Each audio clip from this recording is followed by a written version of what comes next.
Hey, all you deep water swimmers, it's good to see you again. It's time for another anchor. A storm chaser, Ashton Limley, picked his way through a tornado-ravaged Mississippi trailer park, and he heard the unmistakable meow of a kitten pierce the pre-dawn darkness. The homes were flattened just hours earlier as storms spawned at least 3 tornadoes across the bottom half of Mississippi, injuring a dozen at the trailer park in the rural community of Bochito. Limley quickly dug under the insulation from a flattened wall until his flashlight beam found a kitten, wet, scared, and hiding between 2 wooden posts. Limley captured the moment on video. "Oh my goodness, I found him," he says to his camera.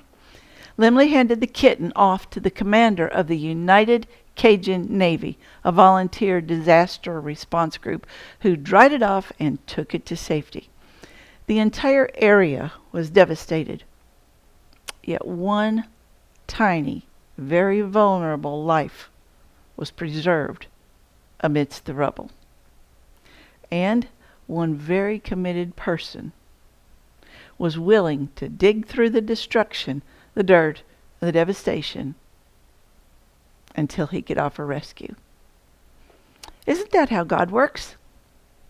Even when we find ourselves surrounded by impossible situations and debris, most often those are brought about because of our own disobedience and resistance to righteousness, God is still reaching down his hand and digging through our mess to rescue us. We are much like the kitten, very small and helpless, with nothing to offer. But God, yes, God, and that one name can offer help, hope, rescue, and complete restoration. We just need to learn from the kitten. When in need, we just meow or cry out to the one who is listening, to the one who hears us when we call his name. The hand of rescue will come. He's just waiting for you to meow your very loudest. Start practicing. And that is your anchor for this time. It's good to have you with us, and we look forward to seeing you again next time.